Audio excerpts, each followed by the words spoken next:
ओम शांति। जैसा लक्ष्य वैसा लक्षण। जिस तरीका भी लक्ष्य हो उसी लक्ष्य के अकॉर्डिंग हम अपने आप में परिवर्तन करते हैं। तो हमारा जो लक्ष्य है, क्योंकि हम अपनी जो स्थिति है, आत्म स्थिति, वो हम भूल गए हैं। तो लक्ष्य हमारा दूसरा हो चुका है। अब इस फिजिकल दुनिया में हम रह रहे हैं, तो यहीं का हमारे लक्ष्य हैं कि रिलेशनशिप देखने हैं, फैमिली देखनी है, सुख दुख देखने हैं। ये सारे इन्हीं जो भौतिक चीज़ें हैं, इन्हीं में हम सिमट के रह गए हैं। तो यही हमारा लक्ष्य है। और ये भौतिक चीज़ें ऐसी हैं कि यहाँ कुछ भी शाश्वत नहीं है।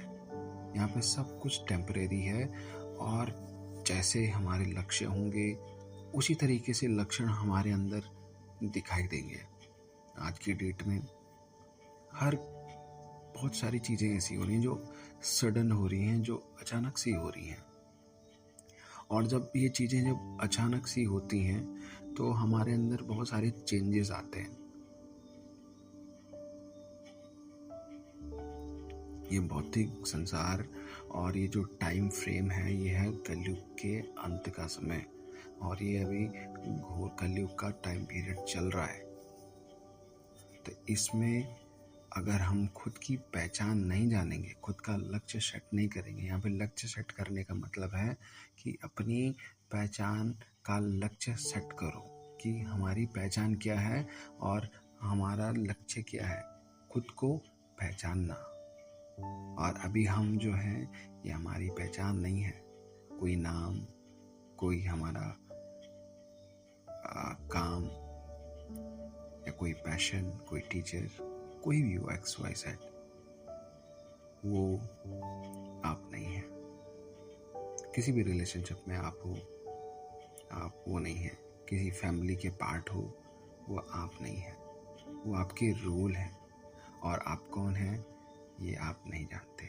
क्योंकि इस फिजिकल वर्ल्ड में आप जब से पैदा हुए हो, आप किसी दूसरी पहचान को अपनी पहचान बता रहे हो। नाम किसी दूसरों ने दिया, उसी को अपनी पहचान बैठ के।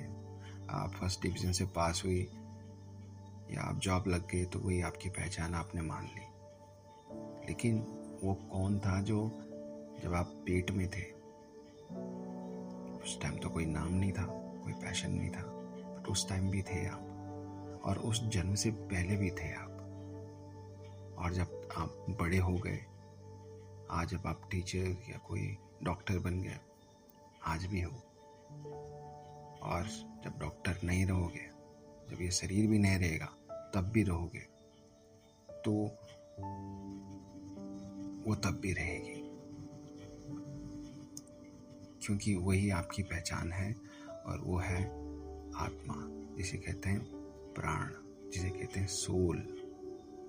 तो वही आपकी पहचान है। We are the soul. We are not the any physical entity, we are the energy. तो ये जो एनर्जी है, यही हमारी पहचान है, आत्मा।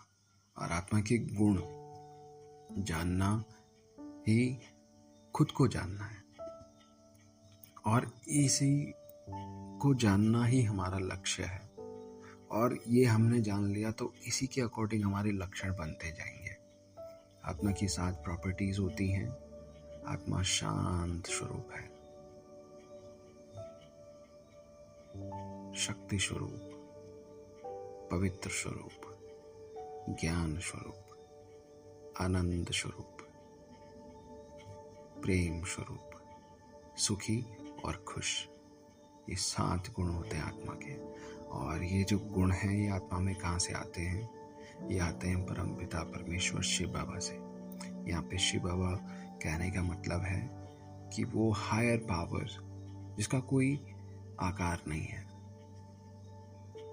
शिव बाबा का मतलब है वो शिव शंकर की मैं बात नहीं कर रहा। शिव शंकर अलग है, वो एनर्जी का दूसरा फॉर्म है। दूसरा फॉर्म यानी एनर्जी ने एक शरीर धारण किया शिव शंकर का, ब्रह्मा का, विष्णु का। तो वो अलग अलग रूप है।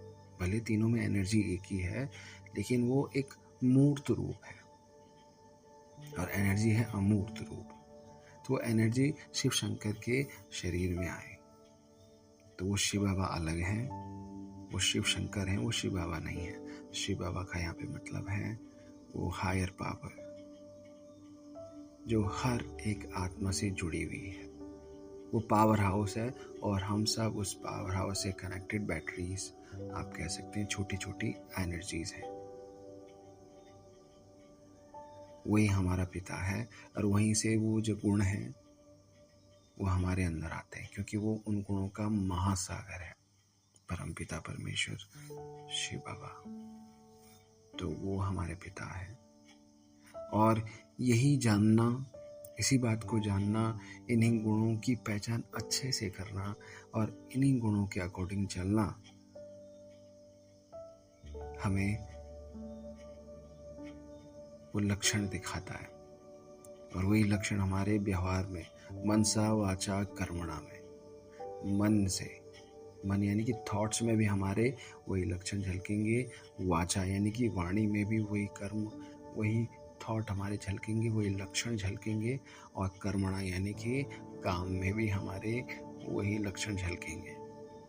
तो जैसा टाइटल है, जैसा लक्ष्य वैसा लक्षण। तो आज हमारा जैसा लक्ष्य है वैसे ही हमारे लक्षण बन चुके हैं। हम जॉब कर रहे हैं, फ्रस्ट्रेट रहते हैं, काम को हम बस बोझ समझते हैं कि हाँ करना तो भाई, पैसा कमाने हैं, जिम्मेदारियां हैं। रिश्ते भी इसी तरीके से निभा रहे हैं, बाहरी तरीके से हम निभा रहे हैं। तो वैसे ही हमारे लक्षण बनते जा रहे हैं। कितनी मेहनत कर रहे हैं रिश्तों को बनाने के लिए, लेकिन रिश्ते सुधरने का नाम ही नहीं ले रहे हैं। डाइवोर्स, झगड़े, कितनी सारी चीज़ें हो रही हैं। आज जॉइंट फैमिली में रहना बहुत ही रेयर हो चुका है। हर कोई न्यूक्लियर फैमिली बना रहे हैं, बस अपनी फैमिली में खुश हैं, अपनी फैमिली में खुश हैं। बट वो खुश कहाँ हैं? अब खुद की फैमिली में भी खुश नहीं है। बच्चों के लिए अलग रूम, अपने लिए अलग रूम, एक साथ नहीं रह सकते हैं। बड़े हो गए, बच्चों की शादी होगी तो बच्चों के लिए अलग घर बना दिया। एक घर में नहीं रह सकते हैं, क्योंकि सबकी एनर्जी डिस्टर्ब हो चुकी है, सब डिस्चार्ज हो चुकी हैं। डिस्चार्ज यानी कि सबकी बैटरी ख़त्म हो रही है, क्योंकि पावर हाउस से कनेक्शन टूट गया है। क्योंकि अपनी जो लक्ष्य था वो भूल गए हैं कि हम कौन हैं। और जिस दिन ये पता चल गया कि हम कौन हैं और हमारा संबंध किससे है, इस पृथ्वी, ये तो एक पुरानी दुनिया है। हमारा जिस दिन ये पता चल गया कि हमारा लक्ष्य क्या है और हम कौन हैं और हमारा संबंध परमात्मा से है,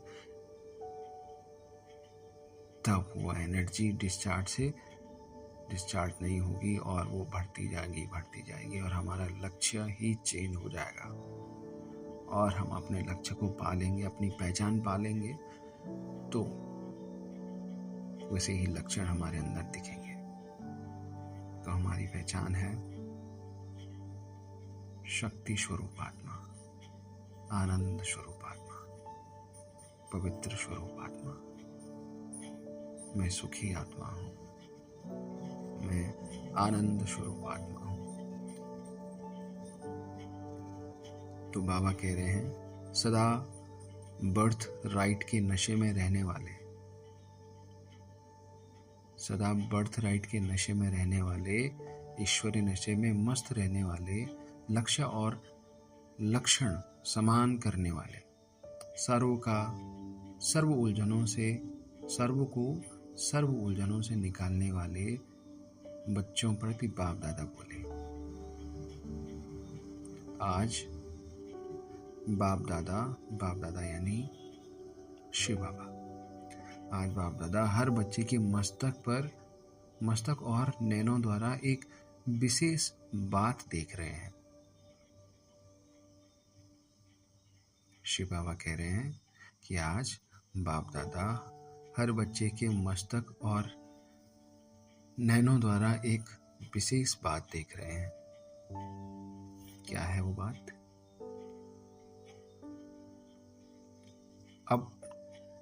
अब तक लक्ष्य और लक्षण कितना समीप है? लक्ष्य के प्रमाण लक्षण प्रैक्टिकल रूप में कहाँ तक दिखाई देते हैं? लक्ष्य शब्द का बहुत ऊंचा है, लेकिन धारण करने में 3 प्रकार के पुरुषार्थी हैं। यानी कि सबके लक्ष्य कितने समीप हो, आप अपने लक्ष्य के कितने समीप हो और अपने लक्षणों के कितने समीप हो। परमात्मा कह रहे हैं और पूछ रहे हैं, लक्ष्य सबका बहुत ऊंचा है, लेकिन लक्षण धारण करने में 3 प्रकार के पुरुषार्थी हैं। पुरुषार्थी यानी कि प्रयास करने वाले। वो कौन से हैं? एक है जिन्हें सुनकर अच्छा लगता है, करना चाहिए, लेकिन सुनना आता है पर करना नहीं आता। एक पुरुषार्थी ये है कि सुनना उनको अच्छा लगता है, करना चाहिए लेकिन सुनना आता है पर करना नहीं आता। और दूसरे हैं जो सोचते हैं, समझते भी हैं, करते भी हैं, लेकिन शक्ति रूप न होने के कारण डबल पार्ट बजाते हैं। अभी अभी ब्राह्मण, तीव्र पुरुषार्थी, अभी अभी हिम्मतहीन। इसका कारण क्या है? यानी कि कभी अच्छे से कर लेते हैं और कभी हिम्मतहीन बन जाते हैं। इसका कारण क्या है? 5 विकार और प्रकृति के तत्व, दोनों में से किसी न किसी के वशीभूत हो जाते हैं। इसलिए लक्ष्य और लक्षण में अंतर पड़ जाता है। अच्छा है, लेकिन इच्छा मात्रम अविद्या बनने की शक्ति नहीं। इस कारण अपने लक्ष्य की इच्छा तक पहुंच नहीं पाते हैं।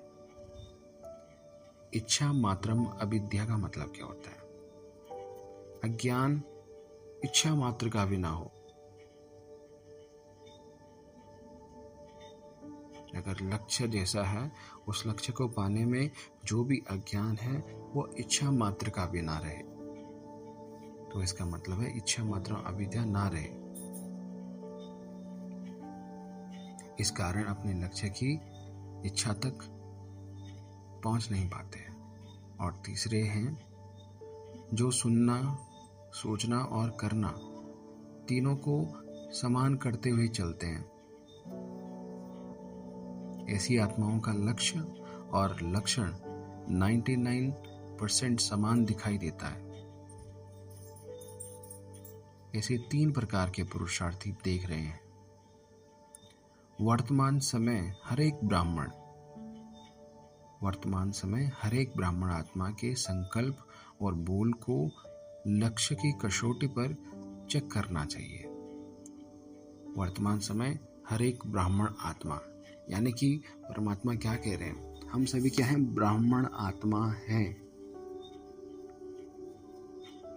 ब्राह्मण यानी कि हम तो फिजिकल जो भौतिक ये संसार है, इसमें तो हम ब्राह्मण उन्हीं को समझते हैं जो पूजा पाठ करवाते हैं, कोई विधि विधान करवाते हैं, कोई कार्य करवाते हैं, कोई देवीय कार्य करवाते हैं, जो विधियों को जानते हैं, शास्त्रों को जानते हैं, पूजा पाठ जानते हैं, हम उन्हीं को ब्राह्मण समझते हैं। लेकिन आज सुनिए, ब्राह्मण कौन है? ब्राह्मण आत्मा कौन है? ये शरीर का ज्ञान धारण करने से कोई ब्राह्मण नहीं होता, या शास्त्रों का ज्ञान लेने से कोई ब्राह्मण नहीं होता। शास्त्रों का ज्ञान कोई भी ले सकता है, लेकिन इसके लिए जो पहचान चाहिए, जो शक्ति चाहिए, वो चाहिए आत्मा की पहचान। अगर तुम अपने आप को जानते हो, यानी कि तुम बॉडी नहीं तुम्हारा कोई पैशन, तुम यानी आत्मा। अगर तुम अपने आप को जानते हो, अपने गुणों को जानते हो और जान चुके हो उनके गुणों को, उनको धारण करते हुए सारे काम कर रहे हो, सारे फिजिकल काम कर रहे हो। सपोज दैट आप एक कंपनी में जॉब करते हैं, या आप एक हाउसवाइफ है, या आप कोई नॉर्मल सा काम करते हैं, कोई मजदूरी करते हैं आप, लेकिन वो सारे काम आप आत्मिक स्थिति में रहकर कर रहे हैं। आत्मिक स्थिति का मतलब है कि अपने गुणों में रहकर कर रहे हैं। अपने गुण यानी कि आत्मा के जो गुण हैं, शांत स्वरूप, शक्ति स्वरूप, आनंद स्वरूप, प्रेम स्वरूप, ज्ञान स्वरूप, ये जो गुण हैं, जैसे कि ज्ञान स्वरूप या आनंद स्वरूप या शांति स्वरूप, आत्मा का गुण ये सारे हैं। और इनको लाने में या इनको समझने में कोई बाहरी चीज़ की आवश्यकता नहीं पड़ती, वो हमारे गुण हैं। सपोज करिए कि आत्मा का जो गुण है शांत स्वरूप है, इसी को अगर धारण करते हैं तो हमारे दिन में, पूरे दिनचर्या में कभी हमें गुस्सा नहीं आएगा। क्यों नहीं आएगा? क्योंकि हम अपनी पहचान जानते हैं। सपोज करिए कोई आपको कोई स्मोक या सिगरेट ऑफर कर रहा है या कोई दारू ऑफर कर रहा है, आपका दोस्त, लेकिन आप जानते हैं कि मैं दारू नहीं पीता हूँ या स्मोक नहीं करता हूँ, तो आप मना कर देंगे, है ना? वो चीज़ आप एक्सेप्ट नहीं करेंगे। वही चीज़ अगर आप अपने आप को जानते हैं, अपने स्वभाव को जानते हैं कि मैं शांत स्वरूप आत्मा हूँ, तो कोई गुस्सा करेगा, कोई गुस्सा दिलाएगा, कोई झगड़ा करेगा आपसे, तो आप जानते हैं कि ये मेरा नेचर नहीं है, मैं तो शांत स्वरूप आत्मा हूँ, तो गुस्सा आएगा? नहीं आएगा, क्योंकि आप अपने गुणों को जानते हैं। गुस्सा आपका स्वभाव ही नहीं है, आपका स्वभाव तो शांत स्वरूप है, तो गुस्सा कहीं दूर दूर तक आपको दिखाई नहीं देगा। इसका उल्टा भले आपको, क्योंकि आप जब अपने आप को आत्मा समझोगे, क्योंकि अभी समझना क्यों है? क्योंकि आप अपनी पहचान नहीं जानते हैं, लेकिन परमपिता परमात्मा हमारी पहचान जानता है और वो हर दिन हमें ज्ञान दे रहा है। जैसे सूरज आता है, वो सबको प्रकाश दे रहा है, सबको, लेकिन उसका क्या, जो अपने दरवाजे और खिड़कियां बंद करके अंदर रह रहा है, उसको भी मिल रहा है, लेकिन वो खुद ही ढक के अंदर बैठा है, तो उसको नहीं मिलने वाला हो। इसके लिए कुछ करने की आवश्यकता नहीं है, बस बैठ जाओ उसकी ऊष्मा में, तो उसके प्रकाश में बैठ जाओ, वो खुद ही अपने आप तुमको मिलने लगेगा। ठीक उसी तरीके से परमात्मा भी ज्ञान दे रहे हैं कि जानो अपने आप को। जब आप अपने आप को जानोगे, तब जाके आपको अपनी पहचान मालूम होगी। तो परमात्मा ही हमारी पहचान जानता है, और जब हम अपनी पहचान जानेंगे,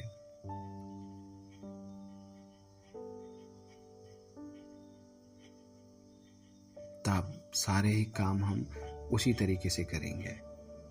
और वो जब पहचान जानेंगे, जब शांत स्वरूप का गुण हम अपने कामों में उसे दोहराएंगे, तो हमारे कामों में कभी गुस्सा हमें नहीं आएगा।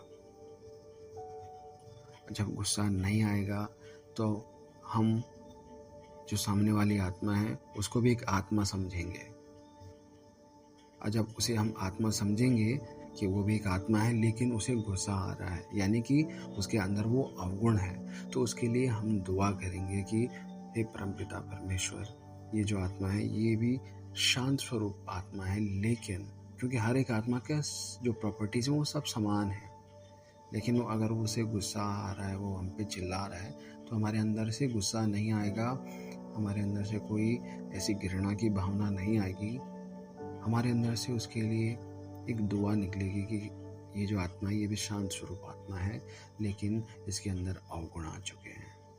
तो हमारी एक अच्छी वाइब्रेशन उसके प्रति निकलेगी, और वही हमें लवफुल बना देती है, क्योंकि जो चीज़ हम सोचते हैं वो सबसे पहले हमारे अंदर से रेडिएट होती है और बाहर जाती है। तो अगर हम उसके लिए दुआ करेंगे तो सबसे दुआ पहले हमें मिलती है। किसी को हम प्यार दे रहे हैं मन से, तो वो प्यार पहले हमारे अंदर आता है। तो यही जो गुण है आत्मा के, इन गुणों में रहते हुए जो करते हैं हर काम, तो वही ब्राह्मण कहलाता है। वही है ब्राह्मण आत्मा। ये पूजा पाठ जो है, ये भौतिक में जो भी है वो एक कार्य है, लेकिन ब्राह्मण जीवन जीना, ब्राह्मण आत्मा यानी कि आत्मा के गुणों में रहकर सारे भौतिक कार्य करना, वही ब्राह्मण आत्मा है। तो परमात्मा क्या कह रहे हैं? वर्तमान समय हर एक ब्राह्मण आत्मा के संकल्प और बोल को लक्ष्य की कसौटी पर चेक करना चाहिए। लक्ष्य के प्रमाण संकल्प और बोल हैं। लक्ष्य की कसौटी पर चेक करना चाहिए। इस लक्ष्य के प्रमाण संकल्प और बोल हैं। लक्ष्य है फरिश्ता सो देवता। जैसे लौकिक परिवार, यानी कि जैसे हम आज के परिवार में देखते हैं, परिवार और ऑक्यूपेशन के प्रमाण अपना संकल्प, बोल और कर्म चेक करते हैं। जैसे ब्राह्मण आत्माएं अपने ऊंचे से ऊंचे परिवार और ऑक्यूपेशन को सामने रखते हुए चलते हैं। वर्तमान मरजीवा ब्राह्मण जन्म नेचुरल स्मृति में रहता है या पास्ट शूद्रपन के लक्षण नेचुरल रूप में पाठ में आ जाते हैं। परमात्मा कह रहे हैं वर्तमान मरजीवा ब्राह्मण जन्म नेचुरल स्मृति में रहता है या पास्ट शूद्रपन के लक्षण नेचुरल रूप में पाठ में आ जाते हैं। जैसा जन्म होता है वैसे कर्म होते हैं। श्रेष्ठ जन्म के कर्म भी स्वतः ही श्रेष्ठ होने चाहिए। अगर मेहनत लगती है तो ब्राह्मण जन्म की स्मृति कम है। वास्तव में श्रेष्ठ कर्म व श्रेष्ठ लक्ष्य श्रेष्ठ जन्म का बर्थ राइट जन्म सिद्धाधिकार है। जैसे लौकिक जन्म में स्थूल संपत्ति बर्थ राइट होती है, यानी कि इस भौतिक दुनिया में जहाँ हम रहते हैं तो हमारी जो लौकिक जन्म है इसमें स्थूल संपत्ति यानी कि गाड़ी, घर, पैसा, जमीन, ये सब हमारे स्थूल संपत्ति जन्म से ही हमारे राइट है। अगर किसी घर में हमारा जन्म हो गया तो उस घर का वो घर, जमीन, उसके हम बर्थ राइट है हमारा कि ये हमें मिलेगी। वैसे ब्राह्मण जन्म का दिव्य गुण रूपी संपत्ति क्या है? ईश्वरीय सुख, शक्ति बर्थ राइट है। बर्थ राइट का नशा नेचुरल रूप में रहता ही है। मेहनत करने की आवश्यकता ही नहीं है। फिजिकल में भी देख दो, अगर आपके मम्मी पापा की कार है और जब वो चले जाएंगे तो वो कार आपके लिए, उनका घर आपके लिए, उनका पैसा आपके लिए, इसमें मेहनत नहीं करनी पड़ती। तो वैसे ही परमात्मा भी कह रहे हैं कि ये जो बर्थ राइट मैं दे रहा हूँ ब्राह्मण जीवन का, ब्राह्मण जन्म का, वह है ईश्वरीय सुख, शक्ति, और वो आपको नेचुरल रूप में मिलता ही है। मेहनत करने की आवश्यकता ही नहीं। अगर मेहनत करनी पड़ती है तो अवश्य संबंध और कनेक्शन में कोई कमी है। अगर सपोज करिए कि कोई अंबानी का बेटा भूलिए, वो अपनी पहचान नहीं जानता है और वो कहीं भीख मांग रहा है या अपनी पहचान ही नहीं जान रहा कि मैं कौन हूँ और किसका बेटा हूँ, और वो मेहनत करने पे लगा है, तो क्या है इसका मतलब कनेक्शन में कुछ कमी है। वो फिर जानता नहीं है कि मैं किसका बेटा हूँ। अगर वो जान ले तो मेहनत नहीं करेगा। वो जान लेगा कि मैं किसका बेटा हूँ और मेरी पहचान क्या है, और उस तरीके से फिर मेहनत करेगा। तो ठीक इसी तरीके से परमात्मा भी कह रहे हैं अगर मेहनत करनी पड़ती है तो अवश्य संबंध और कनेक्शन में कोई कमी है। अपने आप से पूछो, बर्थ राइट का नशा रहता है? इस लौकिक का नहीं, अलौकिक का। इस नशे में रहने से ही लक्ष्य और लक्षण समान हो जाएगा।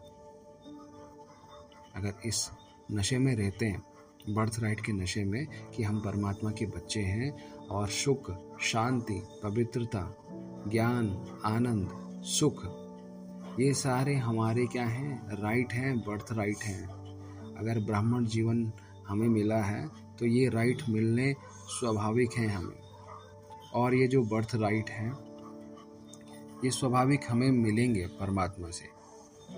तो परमात्मा कह रहे हैं कि अपने आप से पूछो, बर्थ राइट का नशा रहता है?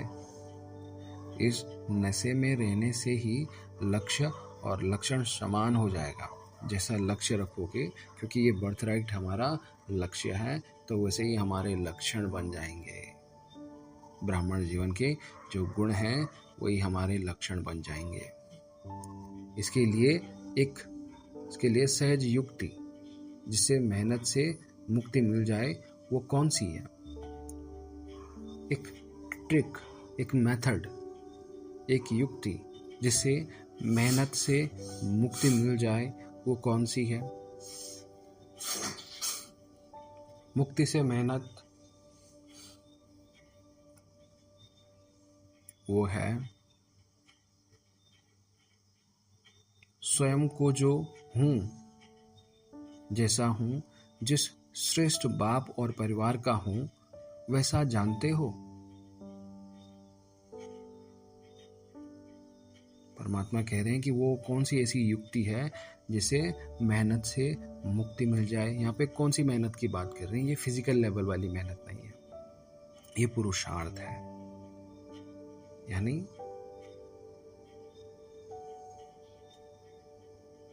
इसके लिए सहज युक्ति जिसे मेहनत से मुक्ति मिल जाए वह कौन सी है? वह स्वयं को जो हूं जैसा हूं, जिस श्रेष्ठ बाप और परिवार का हूं वैसा जानते हो, लेकिन हर समय मानते नहीं हो। यानी कि हम जैसे मानते ही हैं नॉर्मली कि हाँ भगवान है, होगा, कभी है, कभी होगा, या हो सकता है या नहीं भी हो सकता है। ये सारे थॉट हमारे चलते रहते हैं, कभी हम मानते हैं, कभी नहीं मानते हैं। तो परमात्मा यही कह रहे हैं, शिव बाबा यही कह रहे हैं कि जो ये मेहनत से मुक्ति कैसे मिलेगी, इसका लक्षण है क्या? मुक्ति यानी मेहनत से मुक्ति क्यों नहीं मिल रही है? क्योंकि आप जानते हो कि मैं स्वयं को जो हूँ जैसा हूँ, जिस श्रेष्ठ बाप और परिवार का हूँ वैसा जानते हो, लेकिन हर समय मानते नहीं हो। अपनी तकदीर की तस्वीर नहीं देखते हो। अगर सदैव अपनी तकदीर की तस्वीर को देखते रहो तो जैसा साकार शरीर को देखते हुए नेचुरल बॉडी की स्मृति स्वरूप रहते हो, वैसे ही नेचुरल तकदीर की तस्वीर की स्मृति भी रहेगी।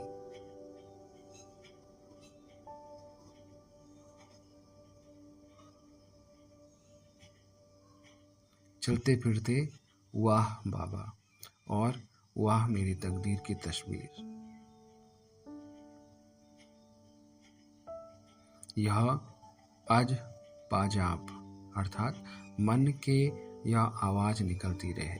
जो भक्त लोग अनहद आवाज सुनने का प्रयत्न करते हैं, यह आप ही की स्थिति का गायन भक्ति में चलता रहता है। अपने कल्प पहले की खुशी में सदा नाचने का चित्र, जिसको रासलीला का चित्र कहते हैं। हर गोपी व गोप सदा गोपी वल्लभ के साथ रास करते हुए दिखाई देते हैं। यह खुशी में नाचने का यादगार चित्र है, आपके प्रैक्टिकल चरित्र का चित्र बना है। ऐसा प्रैक्टिकल चरित्रवान चित्र सदा देखने में आता है। पूछ रहे हैं, ऐसे अनुभव करते हो कि यह मेरा ही चित्र है। इसको कहा जाता है तकदीर की तस्वीर। रोज अपनी तकदीर की तस्वीर को देखते हुए हर कर्म करेंगे। तकदीर की तस्वीर यानी कि यहाँ पे फिजिकल लेवल की बात नहीं की जा रही है, यहाँ पे बात करी जा रही है तकदीर यानी कि हमारा लक्ष्य क्या है, उसकी तस्वीर क्या है। रोज अपनी तकदीर की तस्वीर को देखते हुए हर कर्म करेंगे तो मेहनत से मुक्ति यानी कि मेहनत से मुक्त हो बर्थ राइट की खुशी का अनुभव करोगे।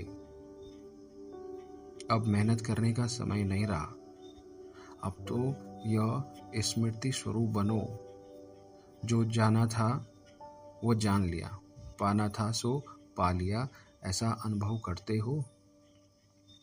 बाप दादा तो हर एक की तकदीर की तस्वीर देख खुश होते हैं। ऐसे ही तत्त्वम बाप दादा को विशेष आश्चर्य एक बात का लगता है, मास्टर सर्वशक्तिवान श्रेष्ठ तकदीरवान छोटी छोटी उलझनों में कैसे उलझ जाते हैं, जैसे कि शेर चींटी से घबरा जाता है। अगर शेर कहे मैं चींटी को कैसे मारूं, क्या करूं, तो क्या सोचेंगे? संभव बात लगेगी या असंभव लगेगी? ऐसे मास्टर सर्वशक्तिवान जरा सी उलझन में उलझ जाए तो क्या बाप को संभव बात लगेगी या आश्चर्य की बात लगेगी? यहाँ पे देखो यार, कितनी बड़ी बात परमपिता परमेश्वर कह रहे हैं कि तुम हो मास्टर सर्वशक्तिवान श्रेष्ठ तकदीरवान। देखिए, परमपिता परमेश्वर शिव बाबा यहाँ पे जो भी चीजें कह रहे हैं वो कटु सत्य है, यानी कि 100% सत्य है। और उस बात को काटने की सामर्थ्य इस संसार में, इस समस्त यूनिवर्स में किसी भी शक्ति के पास नहीं है कि उनकी बात को कोई काट दे।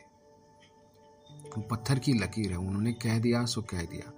तो अगर वो कह रहे हैं हमें कि तुम क्या हो, मास्टर सर्वशक्तिवान हो, श्रेष्ठ तकदीरवान हो, यानी कि हम हैं। अगर कोई ये वीडियो सुन रहा है तो वो है मास्टर सर्वशक्तिवान है। वो बस पहचानने की जरूरत है। तुम खुद को पहचानो। अगर ये वीडियो तुम तक पहुंचा है, तुम सुन रहे हो, तो परमात्मा ने तुम्हें चुना है। ये बात 100% सत्य है। पत्थर की लकीर है, ये आप गांठ बांध लो। मास्टर सर्वशक्तिवान आप हो, श्रेष्ठ तकदीरवान तुम हो, लेकिन जो ये लाइफ की प्रॉब्लम में तुम उलझ रहे हो, ये भौतिक संसार की जो प्रॉब्लम में आप उलझ रहे हो, तो वो ठीक उसी तरीके से है जैसे एक शेर चींटी से डर जाए और सोचे कि मैं इस चींटी को कैसे मारूं। देख रहे हैं आप? तो परमपिता परमेश्वर कह रहे हैं कि मास्टर सर्वशक्तिवान श्रेष्ठ तकदीरवान छोटी छोटी उलझनों में कैसे उलझ जाते हैं, जैसे कि शेर चींटी से घबरा जाता है। अगर शेर कहे मैं चींटी को कैसे मारूं, क्या करूं, तो क्या सोचेंगे? संभव बात लगेगी या असंभव लगेगी? ऐसे मास्टर सर्वशक्तिवान जरा सी उलझन में उलझ जाएं तो क्या आप बाप को संभव बात लगेगी या आश्चर्य लगेगी? इसलिए अब छोटी छोटी उलझनों से घबराने का समय नहीं है। अब तो सर्व उलझी हुई आत्माओं को निकालने का समय है। याद देखिए, यहाँ पे कितनी बड़ी बात फिर परमात्मा ने बोली है कि तुम उलझो मत, तुम्हारे उलझने का समय नहीं है, क्योंकि तुम मेरे बच्चे हो और तुम ऑलरेडी, मैं तुम्हारी पहचान बता चुका हूँ। अपनी पहचान को जानो और औरों को उलझनों से निकालो। ये तुम्हें उलझनों में फंसने की जरूरत नहीं है, क्योंकि तुम अपने आप को जानते हो। अब तुम्हारा जो काम है औरों को उलझनों से निकालना है। तो यानी कि परमात्मा हमें इतनी शक्ति ऑलरेडी दे चुका है, इतनी एम्पावरमेंट हमें दे चुका है, इतना सशक्त हमें बना चुका है। लेकिन अगर कोई इग्नोर कर रहा है इस शक्ति को, क्योंकि ये जो टाइम पीरियड है, ये टाइम पीरियड है कलयुग के अंत का और सतयुग के स्टार्टिंग का। और इन दोनों के बीच में, अंत और स्टार्टिंग के बीच में जो टाइम पीरियड है, जो ट्रांजिशन पीरियड है, वही है संगम काल, कॉन्फ्लुएंस एज। और इसी एज में परमपिता परमेश्वर, वो शक्ति, वो हायर पावर आती है जो कि घोर कलयुग के जो आत्मा है, क्योंकि जो आत्माएं हैं वो यहाँ पे बहुत सारी ऐसी होंगी जो यहीं मर जाएंगे, घोर कलयुग में ही मर जाएंगे। वहाँ पे सतयुग में जो जाएंगे वो वही आत्माएं जाएंगे जो अच्छे कर्म करेंगे, जो अच्छे काम करेंगे, जो मन से करेंगे, जो किसी का बुरा कभी नहीं चाहा होगा जिन्होंने। वहाँ पे लिमिटेड सीट्स है। और जहाँ पे फालतू की जो ये जनरेशन बढ़ चुकी है, उसमें बहुत सारी चीज़ें ऐसी होंगी जो कि क्लाइमेटी में, क्योंकि ये सब डिपेंड करता है आपके कर्मों पे। जिस तरीके के कर्म करोगे उस तरीके से तुम्हारा भाग्य बनेगा। और तुम्हारा कर्म ही, तुम्हारी थॉट ही तुम्हारा भाग्य बनता है। जिस तरीके का विचार होगा उस तरीके की तुम्हारी वाणी होगी, उसी तरीके का तुम्हारा काम होगा, और जिस तरीके का काम होगा उस तरीके से तुम अपना भविष्य निर्मित करोगे और उसी तरीके से तुम बनोगे, उसी तरीके का तुम्हें फल मिलेगा और वही तुम्हारा जो है पहचान बनेगी। तो परमात्मा यही कह रहे हैं, शक्ति दे रहे हैं कि पहचानो अपने आप को, और तुम कोई ऐसे मतलब साधारण नहीं हो, तुम मास्टर सर्वशक्तिवान सर्वश्रेष्ठ आत्मा हो, और ऐसी छोटी मोटी प्रॉब्लम में तुम्हें उलझने का नहीं है। अब तो सर्व उलझी हुई आत्माओं को निकालने का समय है, यानी कि तुम निकालने वाले बन चुके हो, तुम उलझने वालों में से नहीं हो। और उलझे रहोगे तो समझ सकते हो कि कितनी बड़ी पावर तुम ऐसे ही गंवा दे रहे हो।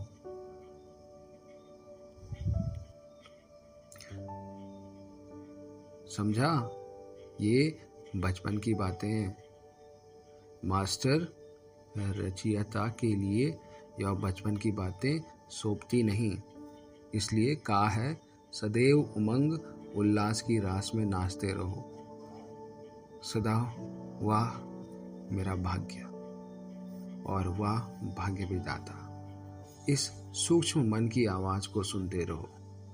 नाचने के साथ जैसे साज चाहिए ना, तो यह अनादि मन की आवाज सुनते रहो और खुशी में नाचते रहो। ऐसे सदा बर्थ राइट के नशे में रहने वाले, ईश्वरीय मस्ती में सदा रहने वाले, मेहनत से मुक्त होने वाले, लक्ष्य और लक्षण समान करने वाले, सर्व उलझनों से निकलने वाले, ऐसे श्रेष्ठ तकदीर वाले पद्मा पदम भाग्यशाली बच्चों को यादगार और नमस्ते।